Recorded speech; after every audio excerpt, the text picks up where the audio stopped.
आज मैं ऑफिस से आते हुए गुलाब के गजरे लेकर आया था। आज मैंने सोच लिया था कि यह गजरा और उसे वह मोहब्बत भी दूंगा जिसकी वह हकदार है। मेरे पास में गेट की चाबी थी। मैं जब घर में दाखिल हुआ तो मेरे कानों में सारा और अनन्या के हंसने की आवाज़ आ रही थी। मैं जान गया था कि मेरी बेटी अनन्या सारा के साथ बैठी गप्पे लगा रही है। ऐसे ही होता था, जब वह दोनों साथ होती तो घर में रौनक सी लग जाती थी। मेरे घर की खुशी उन दोनों से ही तो थी। मैं बहुत धीरे से उनके कमरे तक पहुंच गया था, लेकिन जो बातें उनके बीच हो रही थी वह सुनकर तो मेरी रूह कांप गई। मेरे हाथ से गजरे छूटकर जमीन पर गिर चुके थे, जो मैंने सारा के लिए लेकर आया था। उसकी बातों को सुनकर तो मैं पत्थर का हो गया था। मेरी 10 साल की बेटी थी जब मेरी पत्नी रीमा का देहांत हो गया था। मैंने दूसरी शादी नहीं की थी।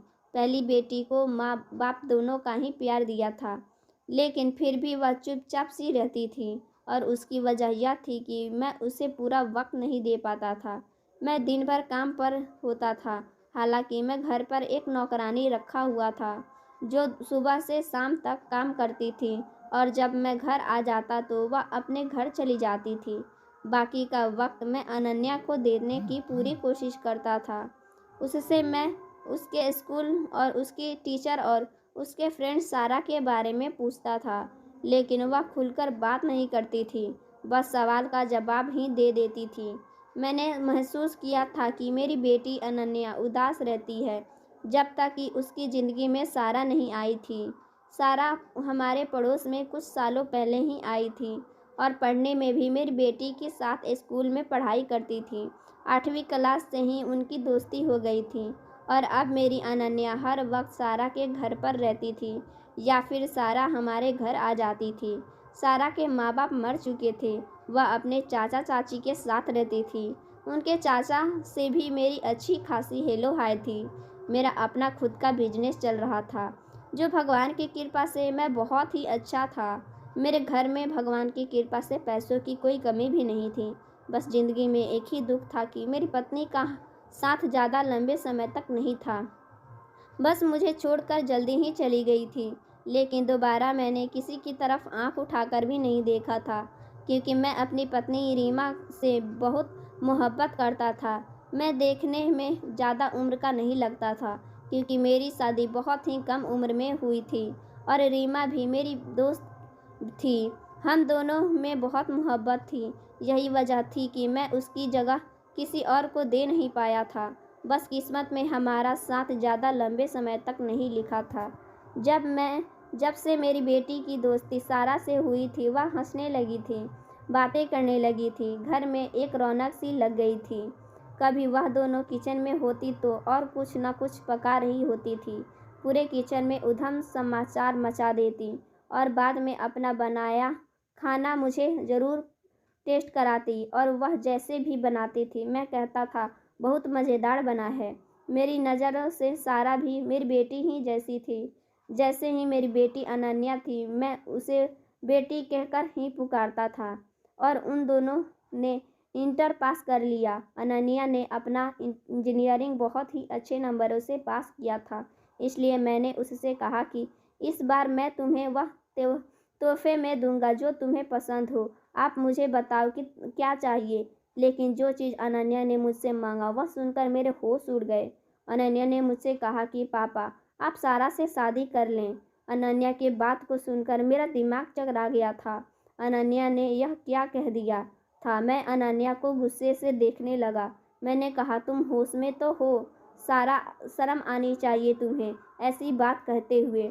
वह तुम्हारी दोस्त है, मेरे लिए मेरी बेटी जैसी है। तुम शादी की बात कर रही हो। वह कहने लगी, वह मेरी बहुत अच्छी दोस्त है, उससे मेरी बहुत दोस्ती है। पापा, मैं उसके बगैर नहीं रह सकती। पापा प्लीज़ उससे शादी कर लो, मुझे सारा चाहिए। मैं उसकी बात सुनकर गुस्से में आ गया। मैंने कहा, वह कोई चीज़ नहीं है जो तुम्हें दे दूँ। वह जीती जागती इंसान है। वह मुझे तुम्हारी जैसी ही प्यारी है। इसलिए मैं ऐसी कोई कदम नहीं उठाऊंगा जिससे मुझे सारा के सामने और उसके चाचा के सामने शर्मिंदगी होना पड़े। अनन्या, तुम सोच भी कैसे सकती हो। यह सब सुनकर तो मेरा दिमाग ही चकरा गया था। वह बच्ची है, मेरे बारे में क्या सोचेगी। मैं तुम दोनों को कोई फ़र्क नहीं समझता, तुम्हारी तरह ही मेरे लिए सारा है। मैंने उसे अपनी बेटी की समझा है। खबरदार जो तुमने दोबारा मुझसे ऐसी किस्म की बातें की तो। मैं आज तक कभी भी अनन्या को कभी नहीं डांटा था, लेकिन आज तो उसकी बात ही ऐसी थी कि मेरे बोलने का अंदाज बदल गया था। मेरा दिमाग इस बात को स्वीकार नहीं कर रहा था कि वह यह सब कैसे सोच सकती है। मेरे साथ शब्दों सुनकर अनन्या रोते हुए अपने पास उठकर चली गई। मुझे लगा कि खुद ही समझ जाएगी, लेकिन मैं इस बात को बिल्कुल ही भूल चुका था। लेकिन अनन्या ने तो हद ही कर दी, खाना पानी त्याग दिया और अपने कमरे में रोती रहती थी। मैं वजह पूछता तो कहती कि आप सारा से शादी करने के लिए राजी हो जाओ। मैं कैसे उसके कहने पर किसी बच्ची की ज़िंदगी खराब कर सकता था। मैंने अनन्या को बहुत समझाने की कोशिश की, यह सब पागलपंती की बातें हैं, लेकिन वह मेरी बात सुनने को तैयार ही न थी। वह 2 दिन तक भूखे रही, तीसरे दिन कमजोरी से बेहोश हो गई। मैं जब उसके सामने खुद को बेहोश महसूस करने लगा था, मैं उसकी बात मान भी लेता तो सारा के चाचा यह सुनते ही उसे हमारे घर भेजना ही छोड़ देते। बेहोशी में भी अनन्या सारा का ही नाम लिए जा रही थी, लेकिन अभी तक मैं इस बात की खबर सारा को नहीं दिया था। लेकिन अब मैं खुद को बेबस मजबूर कर रहा था। बेहोशी में भी अनन्या बस सारा का नाम लिए जा रही थी। 3 दिन में ही मेरी बेटी का चेहरा उतर गया था। मजबूर होकर मैं अनन्या की हालत देखकर मैं सारा को कॉल किया और बोला अनन्या बीमार है। यह सुनते ही सारा फौरन ही अस्पताल के कमरे में पहुंच गई और सीधे अनन्या के पास आकर खड़ी हो गई। कहने लगी, अनन्या तुम्हें क्या हो गया है। वह काफ़ी परेशान थी और अनन्या ने भी सारा को आवाज़ सुनकर ही अपनी आंखें खोली थी और जानवी को सामने देखकर वह रोने लगी। कहने लगी, मेरे पापा ने मुझसे प्यार नहीं करते, मेरी इतनी सी बात नहीं मान सकते हैं। मैं पापा से कहा था कि वह तुमसे शादी कर ले, लेकिन उन्होंने साफ इनकार कर दिया है। वह मेरी इतनी सी बात नहीं मान सकते हैं। मुझे नहीं मालूम था कि सारा ने सामने यह बात कह देगी। वह क्या सोच रही होगी मेरे बारे में। और बाहर जाकर मैं खड़ा हो गया। मैं कैसे सारा से नज़र मिला सकता था। मेरी बेटी ने तो मुझे सारा के सामने शर्मिंदगी करने रख दिया था। मैं जेब से सिगरेट निकाल ली और जलाकर पीने लगा। मैं सिगरेट का आदी तो नहीं था, लेकिन जो परेशानी मुझे मेरी बेटी ने दी थी, मैं इसी फिक्र में सिगरेट पीने लगा था।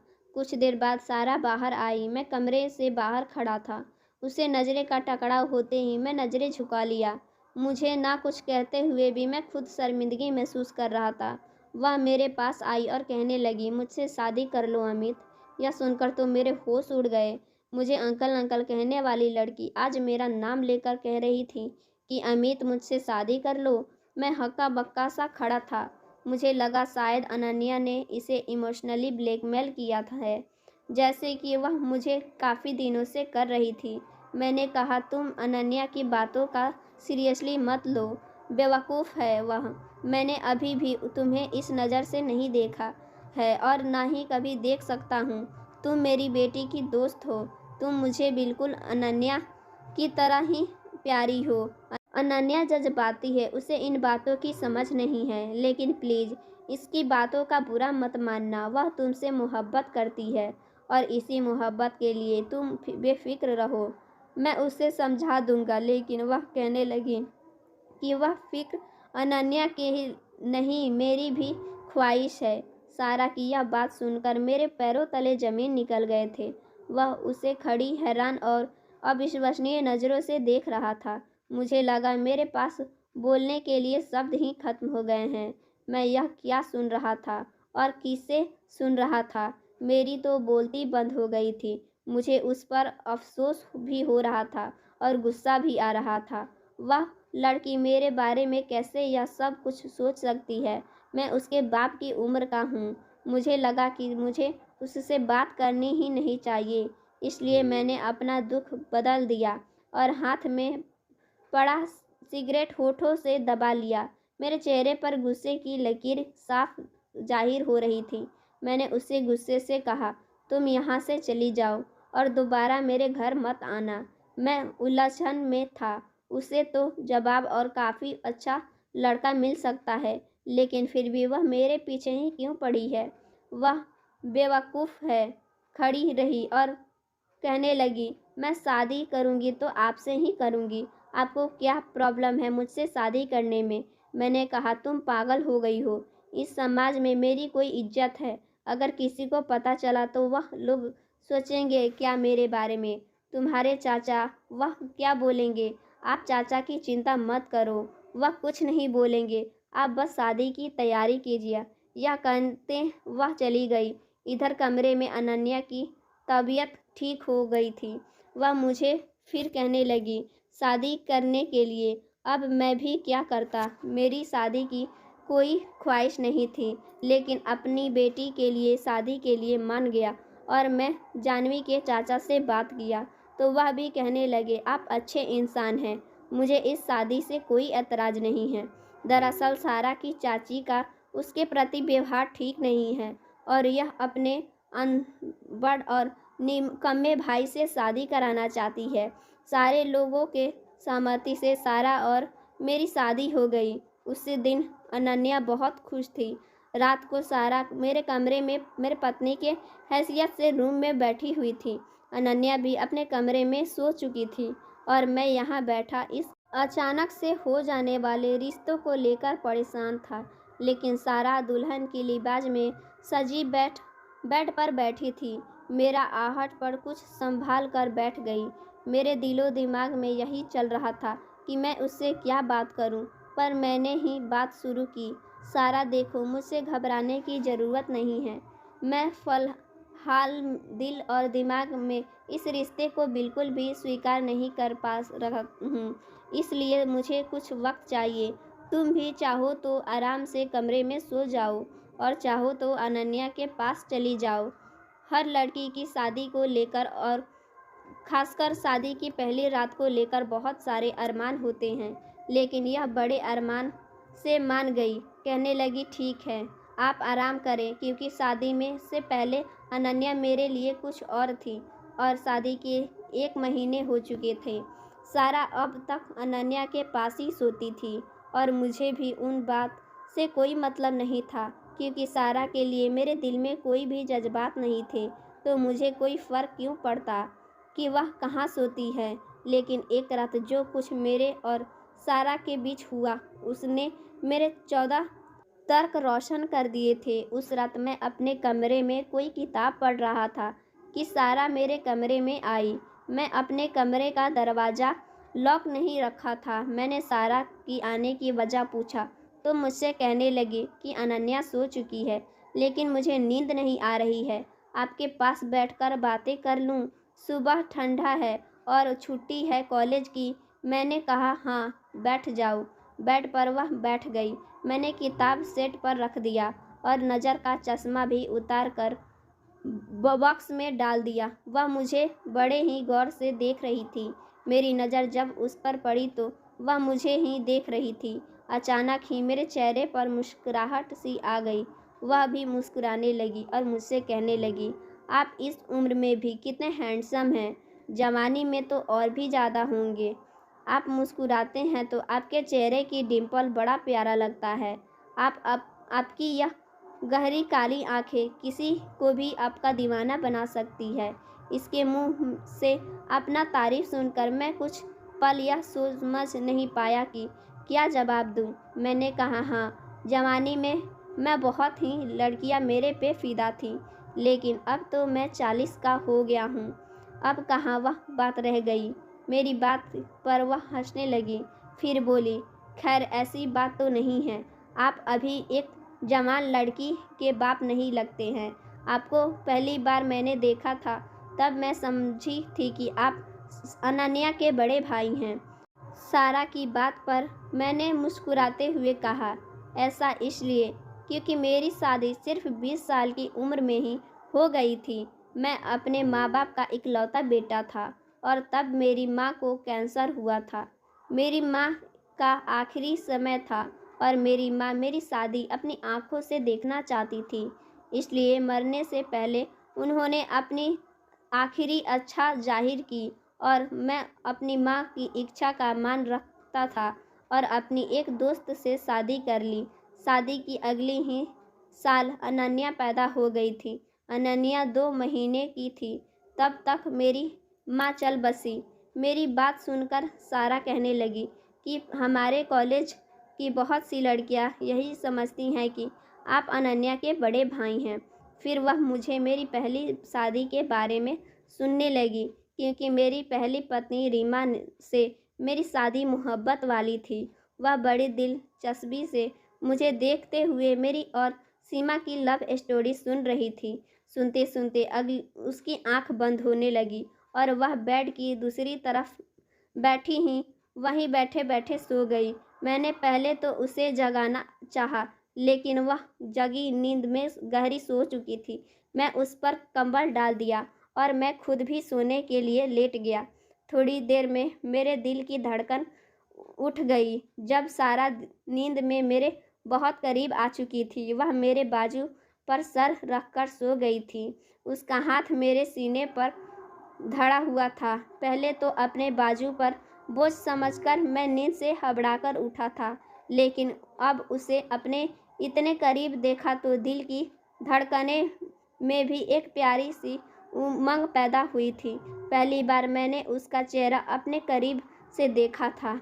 उसके खूबसूरती में मेरे अंदर नया जज्बात को बुरी तरह से जोड़ दिया था। अचानक से होने वाली बारिश ने बाकी कसम पूरी कर दी थी। एकदम ही आदत की गजब से वह मेरे बिल्कुल करीब आ गई थी। मेरे दिल पूरी तेज धड़क उठा था। फिर वह नींद में ही बड़बड़ाने लगी, मुझे बारिश से डर लगता है। अब मेरा खुद पर बस नहीं था, इसलिए मैंने उसे खुद में समेट लिया। पहली बार मेरा दिल सीमा के बाद किसी के लिए धड़का था। तभी मेरे कमरे में किसी की दस्तक हुई थी। मैं चौंक से गया था। फिर ख्याल आया कि अनन्या भी तो बारिश से घबराती है। सारा भी यहीं नींद में थी। मैंने धीरे से उसे खुद से जुदा किया और उठकर कमरे का दरवाज़ा खोल दिया। अनन्या घबराई हुई खड़ी थी। मेरे दरवाजे खोलते ही वह मेरे गले लग गई। पापा, मुझे डर लग रहा था। बादल इतनी जोर से गरज रहा था, मुझे खुद पर काबू ना हुआ और मैं। फ्रेंड्स, आगे की कहानी हम आपको दूसरे पार्ट में सुनाएंगे। तो आगे की कहानी सुनने के लिए वीडियो को लाइक कर दीजिए और चैनल को भी सब्सक्राइब कर दीजिए। सो हम मिलते हैं हम आपसे नेक्स्ट वीडियो में। Thanks for watching my video.